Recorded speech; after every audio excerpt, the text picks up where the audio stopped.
شروع اللہ کا نام لے کر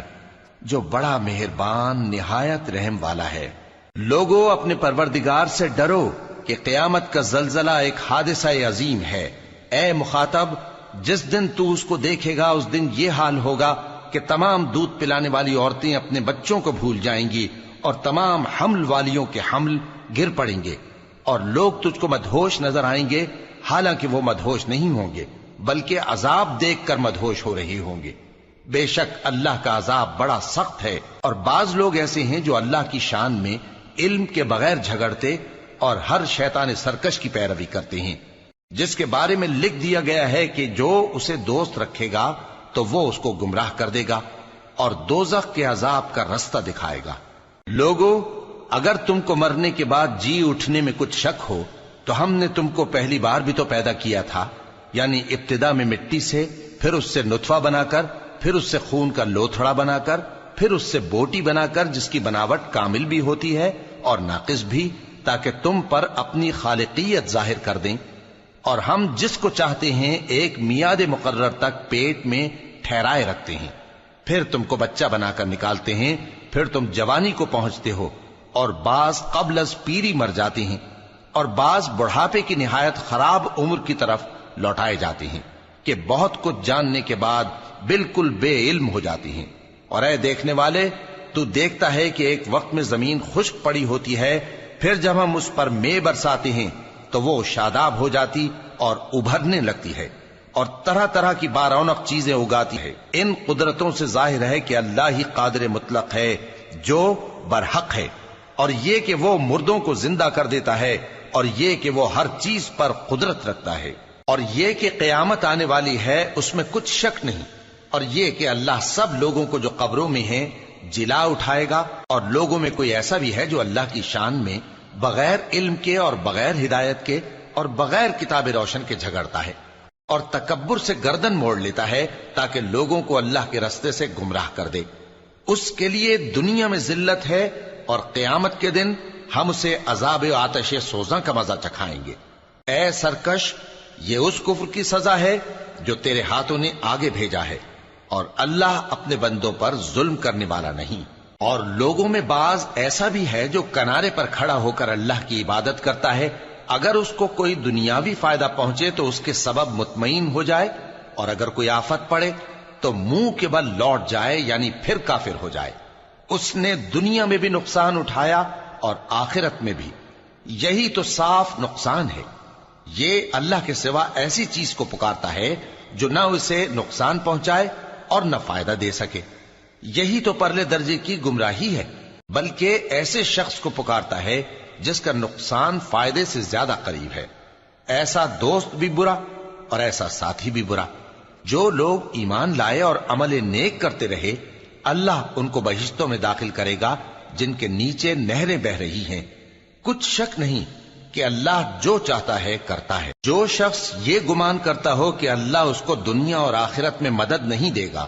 تو اس کو چاہیے کہ اوپر کی طرف یعنی اپنے گھر کی چھت میں ایک رسی باندھے، پھر اس سے اپنا گلا گھونٹ لے،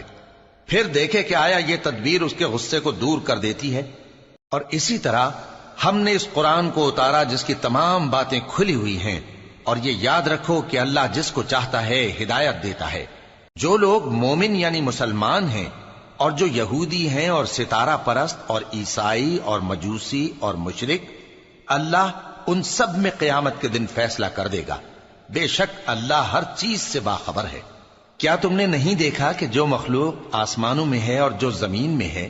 اور سورج اور چاند اور ستارے اور پہاڑ اور درخت اور چوپائے اور بہت سے انسان اللہ کو سجدہ کرتے ہیں، اور بہت سے ایسے ہیں جن پر عذاب ثابت ہو چکا ہے، اور جس شخص کو اللہ ذلیل کرے اس کو کوئی عزت دینے والا نہیں۔ بے شک اللہ جو چاہتا ہے کرتا ہے۔ یہ دو فریق ایک دوسرے کے دشمن اپنے پروردگار کے بارے میں جھگڑتے ہیں، تو جو کافر ہیں ان کے لیے آگ کے کپڑے قطع کیے جائیں گے اور ان کے سروں پر جلتا ہوا پانی ڈالا جائے گا، اس سے ان کے پیٹ کے اندر کی چیزیں اور کھالیں گل جائیں گی، اور ان کے مارنے کے لیے لوہے کے ہتھوڑے ہوں گے۔ جب وہ چاہیں گے کہ اس رنج و تکلیف کی وجہ سے دوزخ سے نکل جائیں تو پھر اسی میں لوٹا دیے جائیں گے، اور کہا جائے گا کہ جلنے کے عذاب کا مزہ چکھتے رہو۔ جو لوگ ایمان لائے اور عمل نیک کرتے رہے، اللہ ان کو بہشتوں میں داخل کرے گا جن کے تلے نہریں بہہ رہی ہیں، وہاں ان کو سونے کے کنگن پہنائے جائیں گے اور موتی، اور وہاں ان کا لباس ریشمی ہوگا،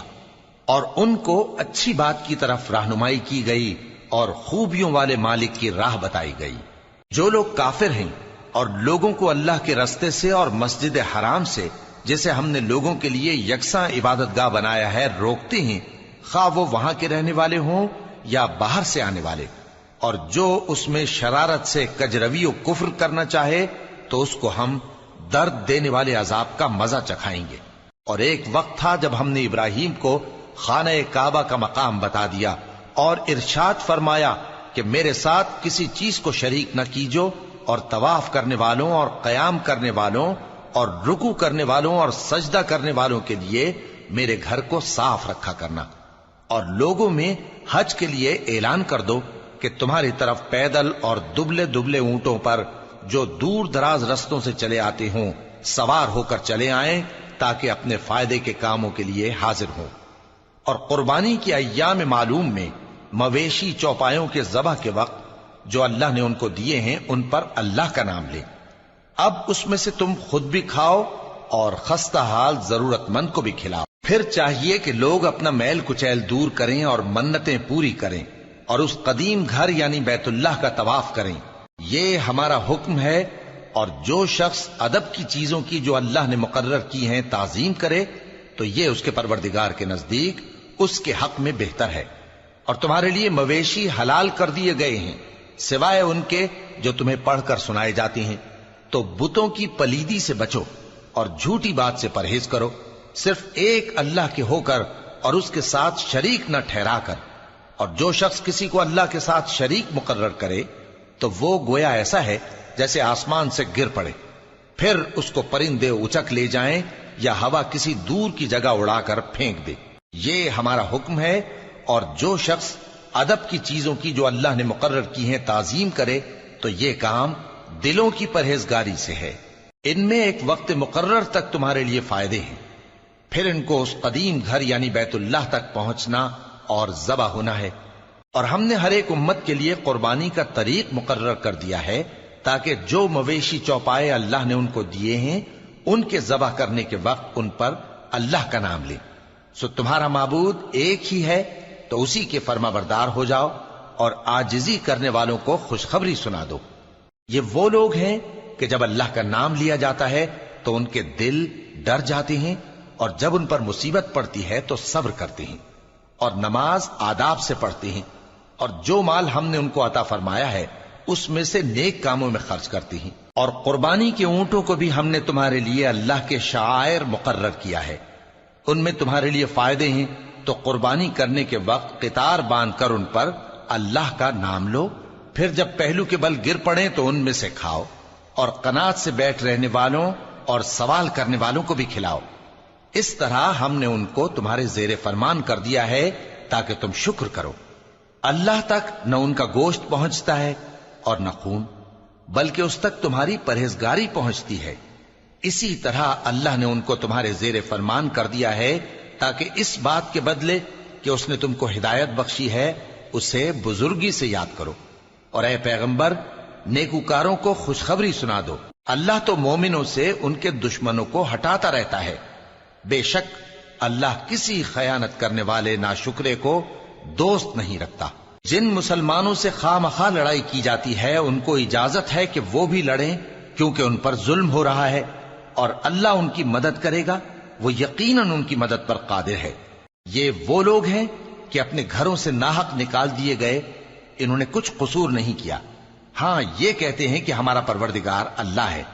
اور اگر اللہ لوگوں کو ایک دوسرے سے نہ ہٹاتا رہتا تو خانقاہیں اور گرجے اور یہودیوں کے عبادت خانے اور مسلمانوں کی مسجدیں جن میں اللہ کا کثرت سے ذکر کیا جاتا ہے گرائی جا چکی ہوتی۔ اور جو شخص اللہ کی مدد کرتا ہے اللہ اس کی ضرور مدد کرتا ہے، بے شک اللہ توانا ہے، غالب ہے۔ یہ وہ لوگ ہیں کہ اگر ہم ان کو ملک میں حکومت دے دیں تو نماز قائم کریں اور زکوٰۃ ادا کریں اور نیک کام کرنے کا حکم دیں، اور برے کاموں سے منع کریں،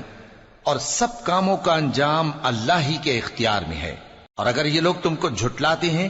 تو ان سے پہلے نوح کی قوم اور عاد اور سمود کی قومیں بھی اپنے پیغمبروں کو جھٹلا چکی ہیں، اور قوم ابراہیم اور قوم لوط بھی